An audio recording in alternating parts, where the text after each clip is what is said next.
Vamos lá, pessoal. A gente vai falar da parte específica do ISS São Paulo, né? Da parte geral. Lembrando que o nosso curso Um Turma de Redação ele é voltado para a área de auditor, tá? Tem vários editais do ISS São Paulo aí disponíveis. E o nosso foco é auditoria. É claro que a gente tem lá redação, a gente tem questões, outros cargos. Se a pessoa também se matricula, ela não perde também, não, tá? Mas vamos lá pensando, né, essa prova da VUNESP em relação ao que pode ser exigido no concurso, tá? Eu vou fazer um comentário aqui geral sobre uma série de aspectos, assim, que eu daria uma atenção especial se eu fosse, né, você meu aluno que está se preparando. Bom, vamos lá então para o edital primeiro. A prova dissertativa, a questão visa avaliar conhecimentos necessários ao desempenho pleno das atribuições do candidato ao respectivo cargo, além de considerar sua capacidade de leitura e de interpretação e de escrita, né, dentro da norma culta aqui da língua portuguesa.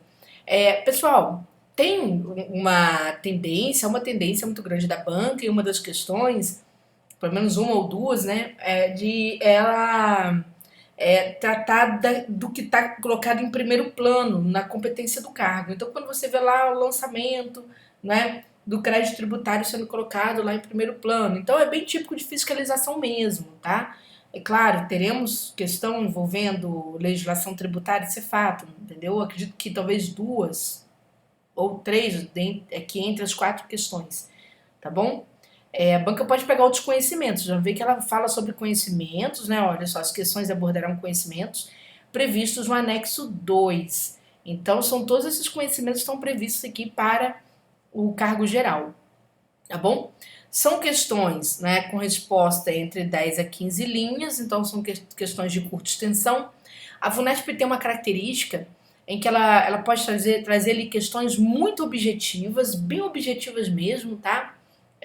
Te pedindo basicamente conceito, tá certo? De alguma coisa, para você falar sobre um tributo de forma curtinha, falar sobre um conceito de vamos dizer assim, de um instituto do direito tributário, tá certo? Ali dentro, que tem, né, que passa ali pelo direito constitucional de repente, e pronto, ela deve parar nessas questões.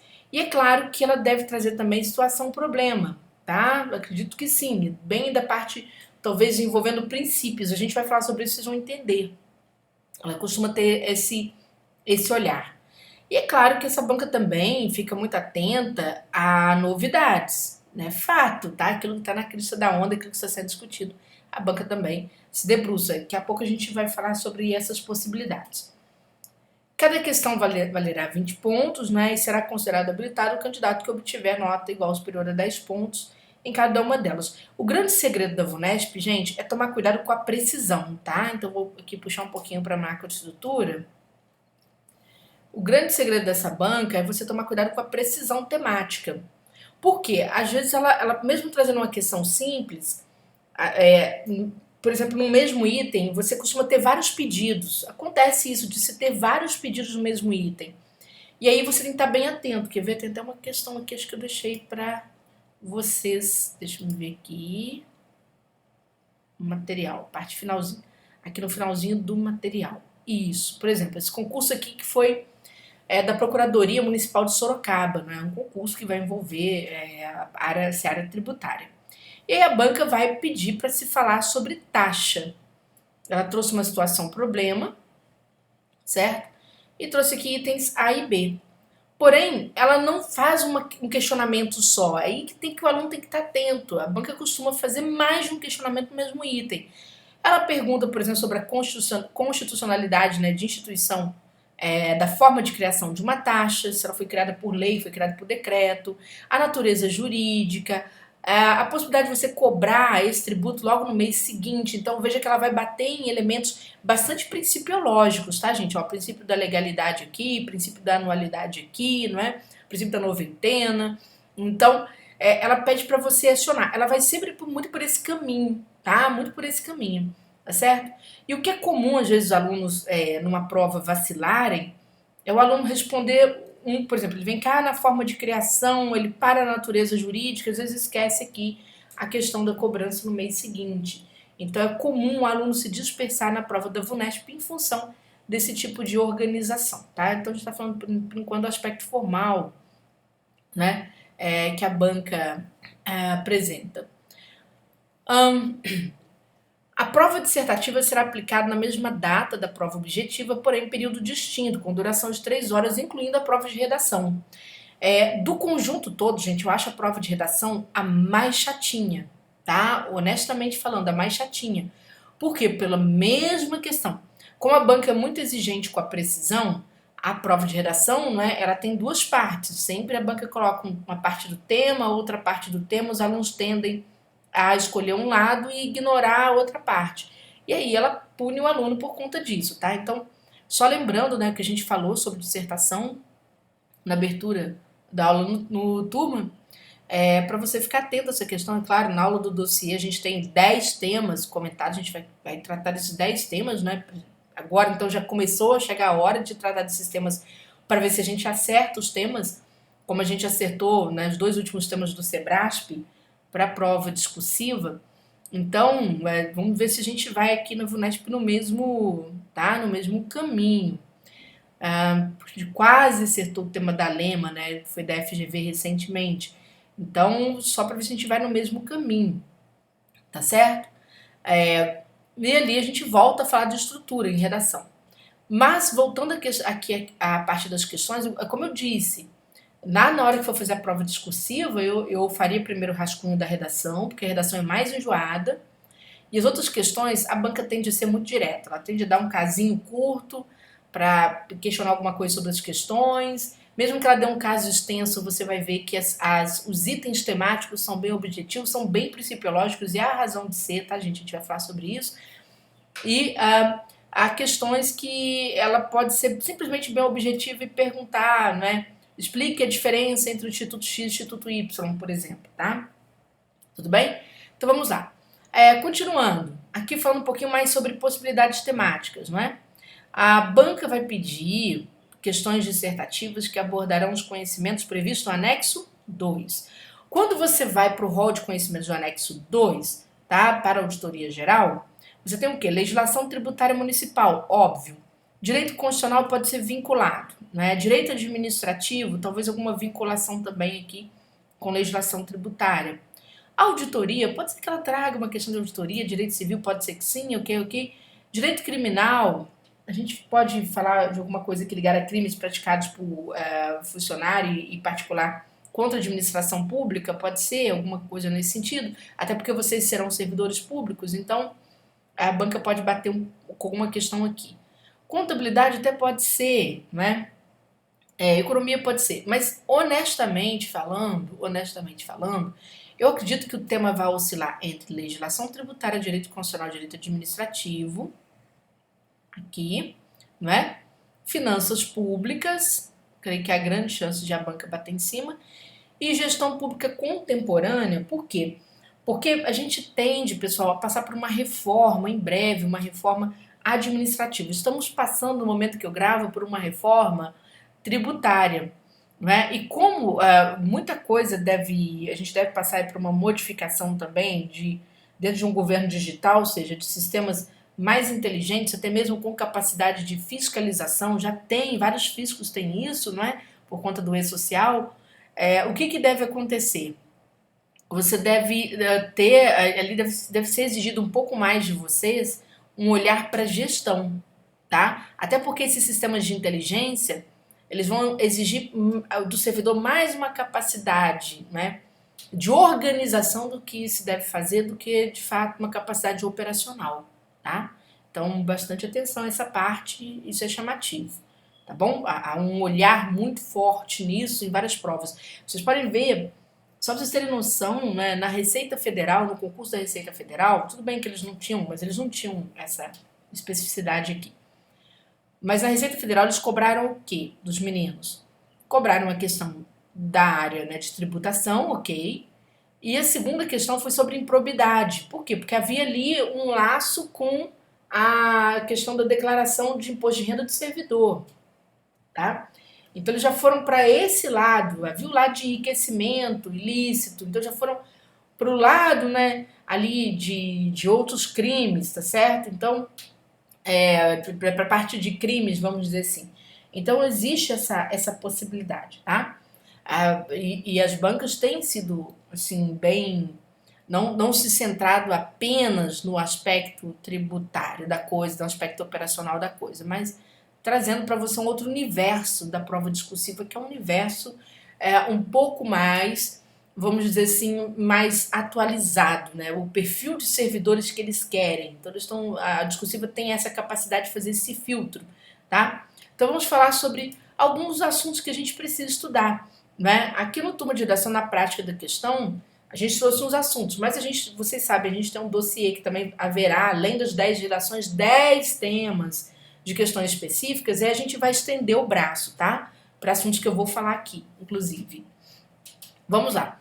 Em relação à legislação tributária municipal, gente, o olhar da banca, naturalmente, né, vai estar, né, dentro da reforma tributária, de certo modo, tá? Não é que ela vai pedir a reforma tributária, ela pode pedir essa reforma tributária aqui lá na redação, certo? Lá na redação, ali, puxando questões de justiça fiscal, esse tipo de coisa. Mas a reforma tributária, né, com seu processo de criar um IVA dual, não é?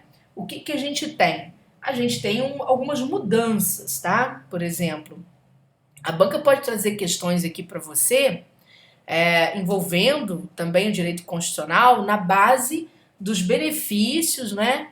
Olha só, dos benefícios fiscais, tá certo? Benefícios e incentivos fiscais.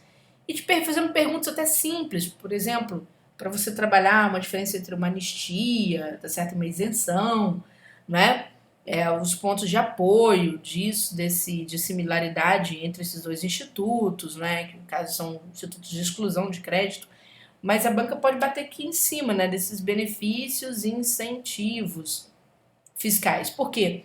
Porque uma das coisas que a reforma tributária vai fazer é encurtar as formas de incentivo que geram guerra fiscal, tá?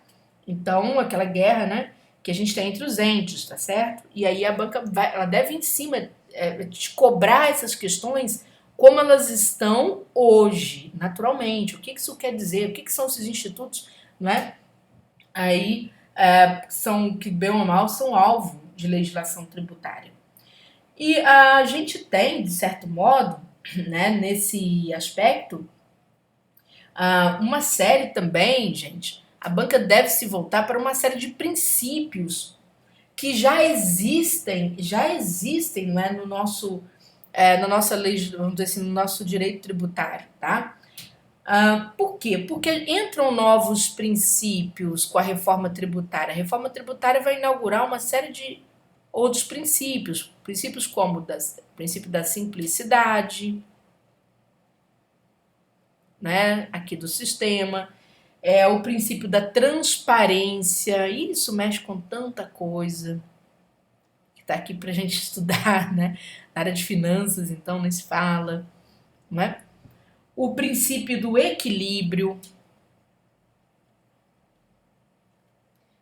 principalmente o que está preconizado na LRF, né? Ou seja, para tentar aproximar a seara tributária daquilo que está lá nas finanças públicas, ou seja, na própria LRF, que é o equilíbrio entre receitas, né, e despesas. Também entram questões, né, como defesa do meio ambiente. E isso pode ser tema de redação, na verdade, tá? Que é a questão da extrafiscalidade. A banca pode trazer, né, lá um estudo de caso, de repente, um aspecto fiscal, um aspecto extrafiscal de um tributo, certo? Então, eu vejo esse caminho. Quando a banca fala dessas questões todas, né, isso aqui tudo, gente, bem ou mal, os entes vão ter que legislar sobre isso daqui a pouco, vão ter que fazer ajustes no processo dessa chegada de novos tributos.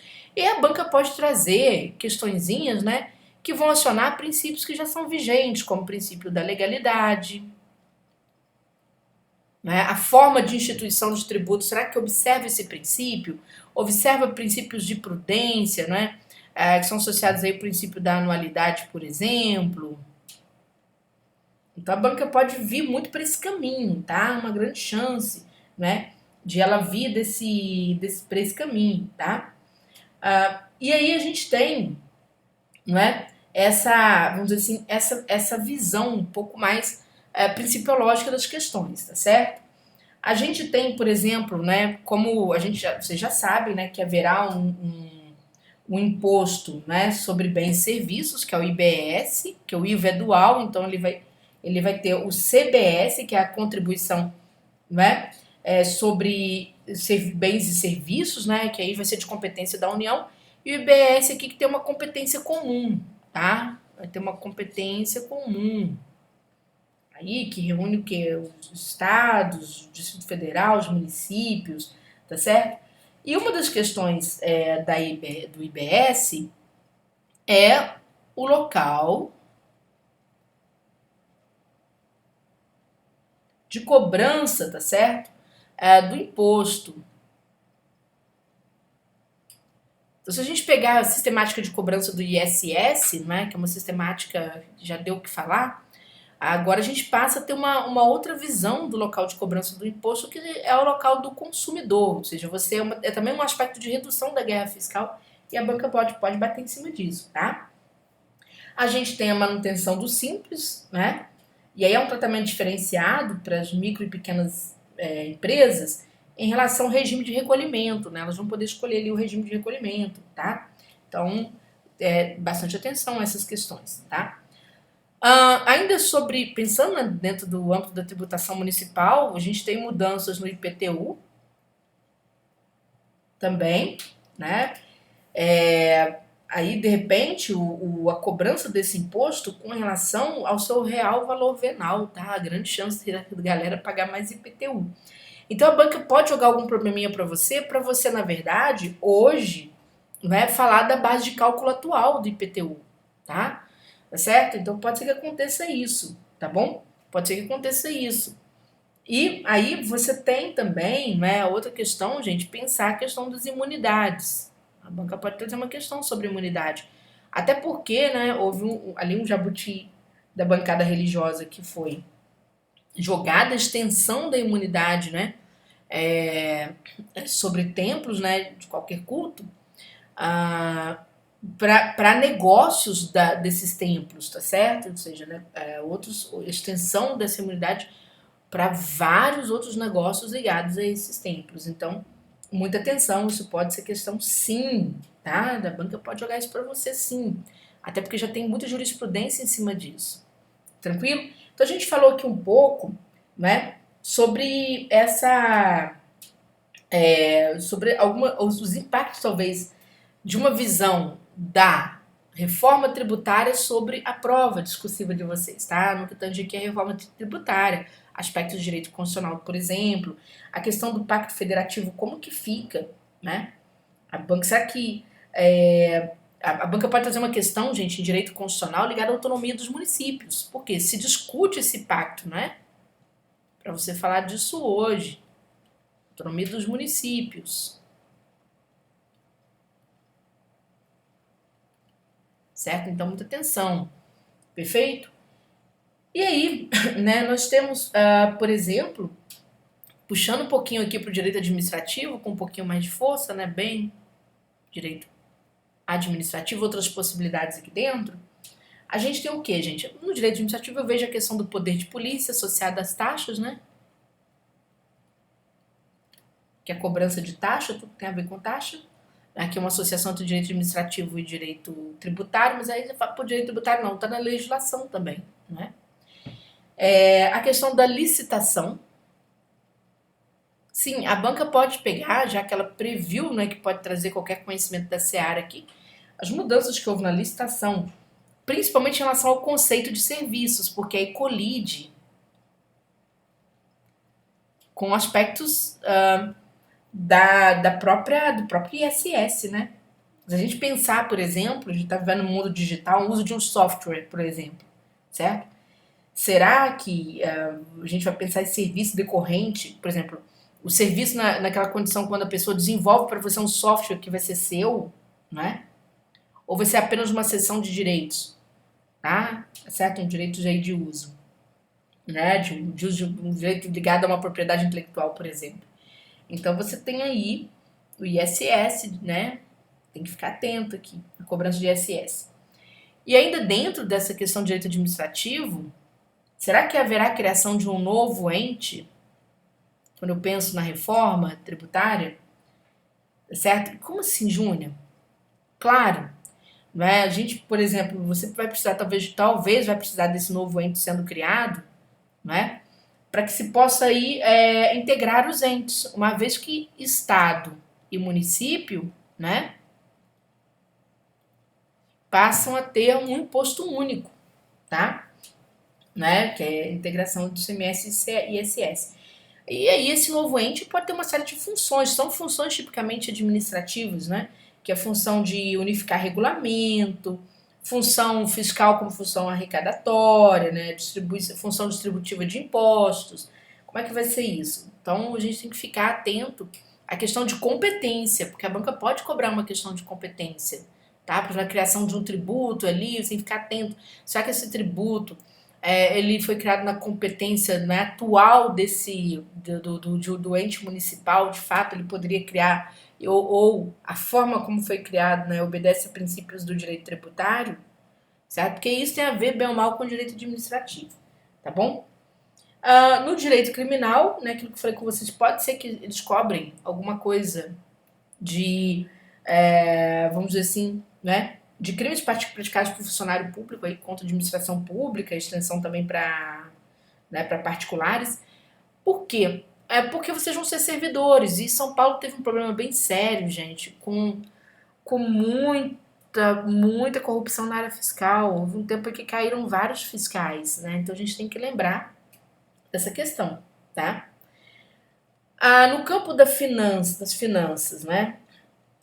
Pode ser que a banca te cobre a tipologia de impostos, tá certo? Se são impostos regressivos, impostos, né, de caráter progressivo, a carga fiscal desses impostos, a lei de responsabilidade fiscal, né, aqui no campo das finanças, tá bom? Eles podem cobrar algum aspecto relacionado aí à transparência da lei de responsabilidade fiscal, ou mesmo as condições de renúncia de receitas, né, por conta dos incentivos fiscais. Pode ser que haja isso. E na parte de gestão pública, né, o que a gente deve ter aqui? Talvez gestão de conflitos, porque a gente tem mudança acontecendo, né? Certo? E transparência na administração pública. Aquela parte do governo digital, tá certo? Os mecanismos de transparência que existem, mecanismos legais, né, de transparência, tá certo? Que estão acontecendo. As questões de controle, que são, né, a nova forma de controle envolvida aí nas compras públicas. Então a banca pode puxar essa questão da gestão pública também e fazer um casamento com o direito administrativo, tá?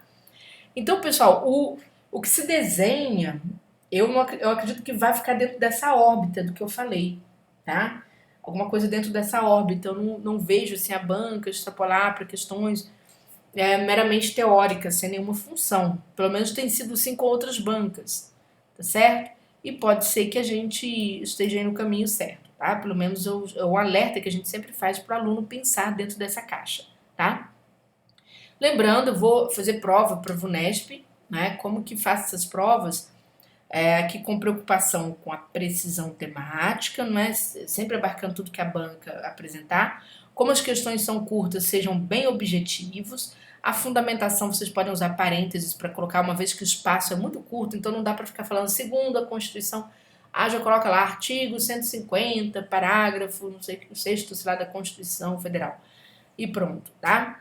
Caráter de dissertação, porque o que é o caráter de dissertação? É a capacidade de explicar, de aclarar certa questão.